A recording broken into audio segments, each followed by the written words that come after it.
I know in your narcissism, you typically keep yourself very large in the screen and your guest like at a little tiny thumbnail, so you probably can't see the image I have behind me. And I don't know, maybe like momentarily you can sacrifice your ego to enlarge me for just like a split second and then make me tiny again so that you're dominating the screen. But if you can see, who wrote that? That's a brilliant headline and subheadline. Who was the author of that article? I think it was some dick on Reddit. But some douchebag. Oh wait, it was Glenn Greenwald. Oh yeah, that's right. It's been a couple days. I forgot. Yeah, that's right. So that was, and that's over at Substack. GlennGreenwald.substack.com. She was inside wearing this dress, and she defended the dress by gown. Or I'm sorry, the gown. It's a gown, and she said, "Yes, you need to be respectful of what was done here." Tell me about your journey. It is such a long, arduous trek. It is extremely dangerous. People really don't understand how menacing that is to have to go from fucking Toronto to Manhattan. Imagine the horrors this woman endured.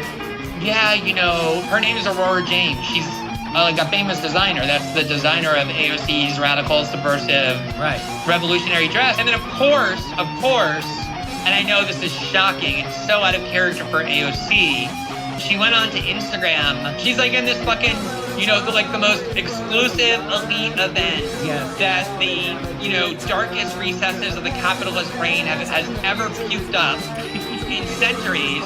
Basically, she accused everybody who might be disturbed by a scene like this of a masked servant carrying the gown of a socialist. I'm sure you saw the online conflict. It was very one-sided between Nicki Minaj and MSNBC's Joy Reid, who is, as we know, victimized by hackers who are unfortunately still at large. So be careful out there. Time-traveling hackers. Time-traveling hackers who, unfortunately, the FBI never apprehended despite the investigation that they had launched to find them. Oh, Nicki, I'm a huge fan, but what you did here is wrong. And Nicki Minaj unleashed the holiest hell on Joy Reid, like a series of tweets accusing her of, you know, being a black woman who attacks other black women to please white men, but also like then ended up doing like Oppo research on Joy Reid and found like her homophobic tweets and the bullshit lies she told about the hackers. And to this day, even though Nicki Minaj is relentlessly attacking Joy Reid, to 22 million people who follow Nicki Minaj on Twitter, Joy Reid hasn't uttered a peep, not a syllable of acknowledgement, let alone response. You know why? Because the only tactic Joy Reid has in the world is the one AOC used against her critics, which is to claim everybody's a white supremacist and doesn't like her because she's black, and it doesn't work with Nicki Minaj. So it's like a car that's ready to drive, but it's completely out of gas. The tank is empty. She doesn't know how to start the car.